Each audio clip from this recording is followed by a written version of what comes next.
তো হ্যালো বন্ধুরা, চলে এলাম আজকে একটি নতুন ভিডিও টপিক্স নিয়ে। আজকে বন্ধুরা আমরা ক্লাস 5-এর ম্যাথের একেবারে যারা নতুন উঠেছো ক্লাস 5-এ তাদের জন্য আজকের এই ভিডিওটি। আজকে আমরা পেজ নম্বর 1 থেকে পুরো 15 পেজ অবধি যত অঙ্কের টপিক্স রয়েছে, যত অঙ্ক রয়েছে, সেই সমস্ত কিছু সমাধান এবং সমস্ত বিষয়বস্তু কিন্তু বন্ধুরা আমরা আজকে বুঝে নেব। তো এই ক্লাসের শুরুতে আমি তোমাদেরকে বলে রাখি, আমরা বেসিক্যালি সেই সমস্ত পার্টগুলি অর্থাৎ সেই সমস্ত বিষয়গুলো আমরা ছুঁয়ে যাব এবং তোমাদেরকে বুঝিয়ে যাব যেই সমস্ত বিষয়গুলো তোমাদের পরীক্ষায় আসার সম্ভাবনা বেশি, যেগুলো কিন্তু বন্ধুরা খুবই গুরুত্বপূর্ণ। তো বন্ধুরা যারা চ্যানেলে নতুন এসেছো অবশ্যই চ্যানেলটাকে সাবস্ক্রাইব করে রাখবে পরবর্তীকালে আরও ভিডিও সবার আগে পাওয়ার জন্য। তো বন্ধুরা চলো শুরু করছি আজকের ক্লাসের টপিক্স নিয়ে।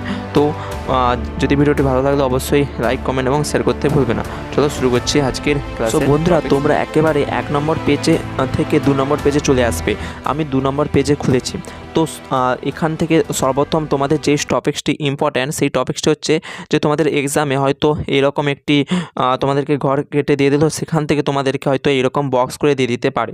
তো বন্ধুরা সর্বপ্রথম তোমরা এখানে মনে রাখবে যে এই পেছন দিক থেকে মুখস্থ করে রাখার চেষ্টা করবে যে একক, দশক, শতক, হাজার, এই 4টে কথা কিন্তু তোমরা অবশ্যই মনে রাখবে। এই 4টে কথা দিয়েই এই সমস্ত অঙ্কগুলো হবে।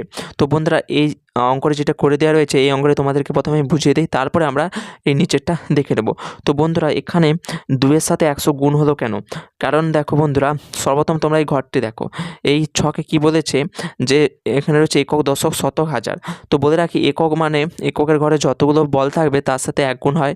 একক মানে 1 কথাতেই রয়েছে দশক, দশক মানে 10। দেখো প্রথমেই 10 কথাটি রয়েছে, তাই দশকের ঘরে যতগুলি বল রয়েছে তার সাথে 10 গুণ হবে। তারপর শতক, অর্থাৎ শতক বলতে তোমরা কথাতেই বুঝতে পারছো শতক মানে 100 অর্থাৎ 100, তাই শতকের ঘরে যতগুলো বল রয়েছে তার সাথে 100 গুণ হবে। এবং হাজারের ঘরে যদি বল থাকতো তো হাজারের ঘরে যতগুলো বল থাকবে তার সাথে 1000 গুণ হবে।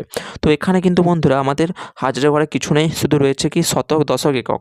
তো সর্বপ্রথম আমরা অঙ্ক করার সময় আমরা শতক থেকে শুরু করব। তো শতকে দেখো রয়েছে শতকের ঘরে 2টো বল। তো আমি কি বলেছিলাম, শতকের ঘরে যতগুলো বল থাকবে তার সাথে 100 গুণ হবে।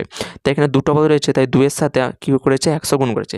তারপরে প্লাস করে তারপরে রয়েছে দশক। এরপর দশকের ঘরে রয়েছে একটি বল, তাই 1-এর সাথে কী করেছে 10 গুণ করেছে। 10 কেন গুণ করেছে? কারণ দশকের ঘরে বলেছিলাম যতগুলো বল থাকবে তার সাথে 10 গুণ হয়, কারণ দশকের ঘরে তোমরা কথাতেই বুঝতে পারছো দশক মানে 10।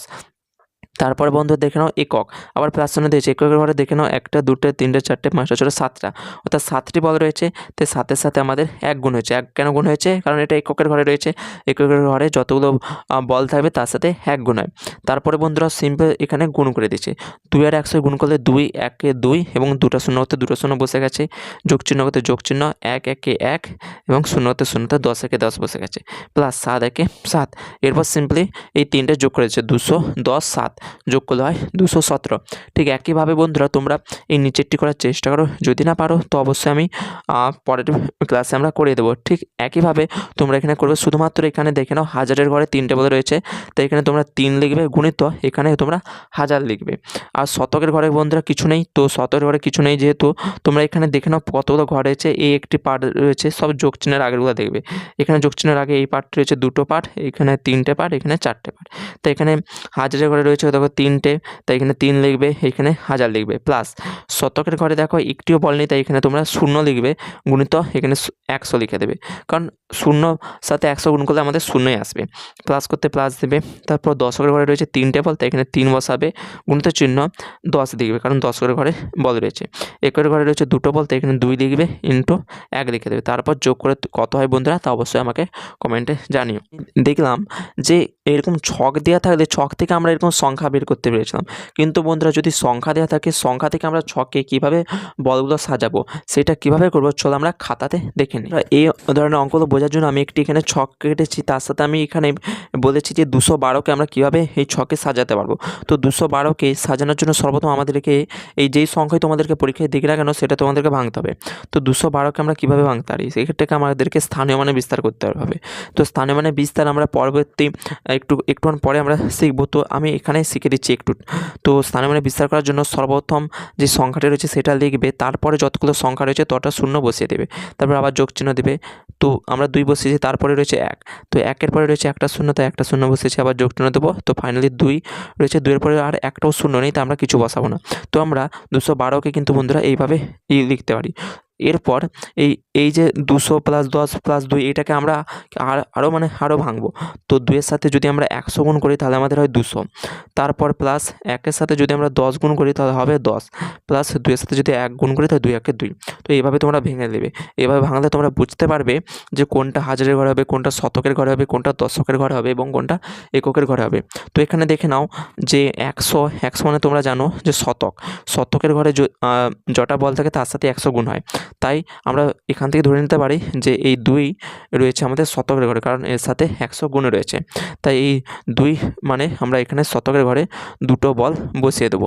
তারপরে বন্ধুরা দেখে নাও, তো আমাদের একটি পার্ট কমপ্লিট। তারপরে যে 1 × 10 মানে তোমরা জানো দশক, অর্থাৎ দশকের ঘরে আমাদের একটি বল বসবে। তাই দশকের ঘরে আমরা একটি বল বসালাম। তারপর এক মানে কি একক, তো এককের ঘরে কটা বল বসবে? দুটো বল বসবে, কারণ 2-এর সাথে 1 গুণ রয়েছে। তাই এককের ঘরে আমরা দুটো বল বসালাম।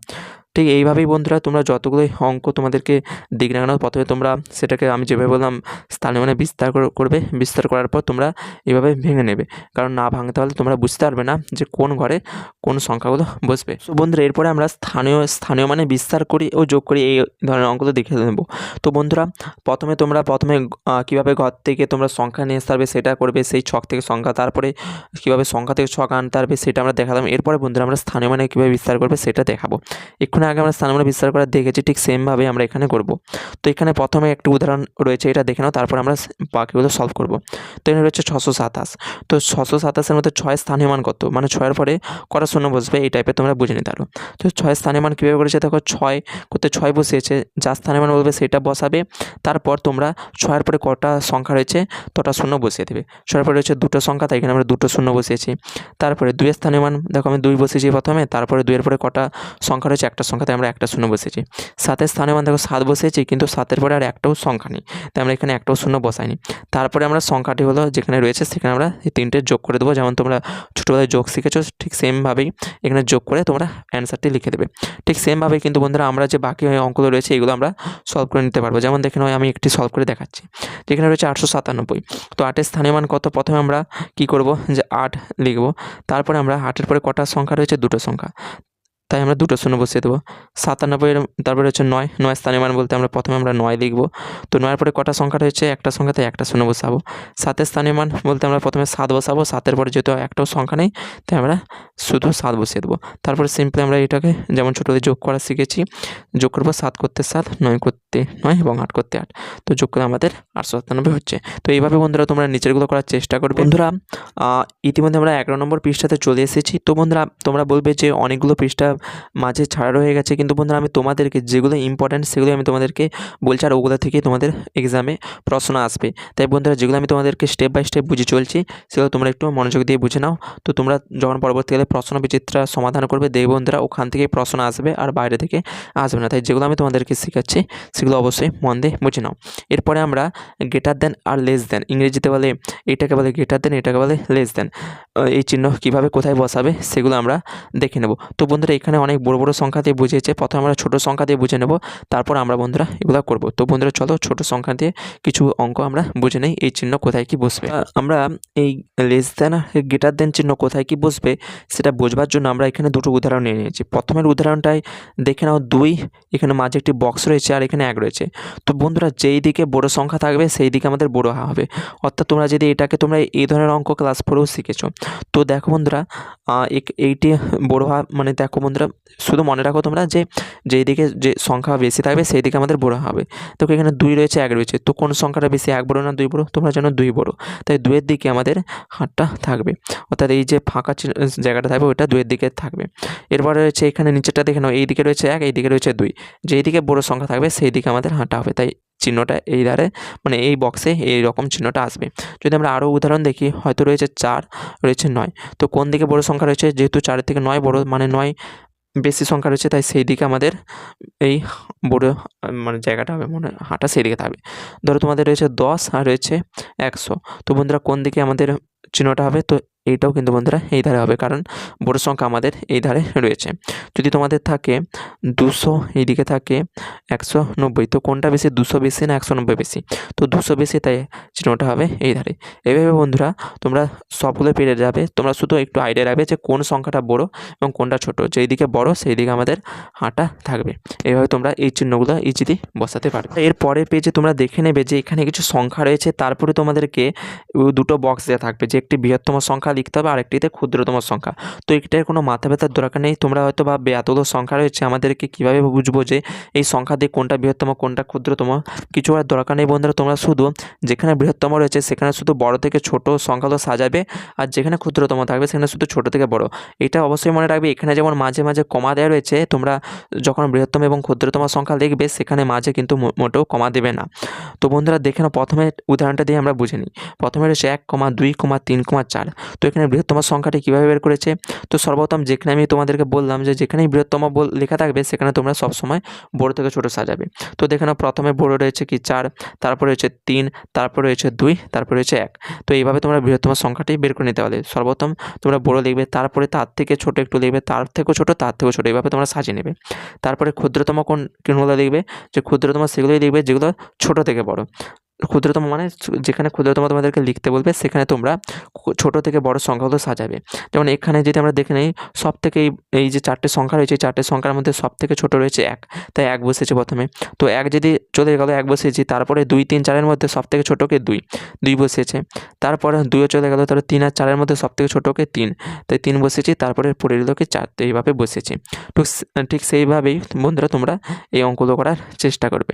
তো বন্ধুরা যদি তোমরা দেখে নাও একটু ভিন্ন টাইপের যে এই অঙ্কটা, এখানে তোমাদেরকে বৃহত্তম এবং ক্ষুদ্রতম সংখ্যা দেওয়া রয়েছে।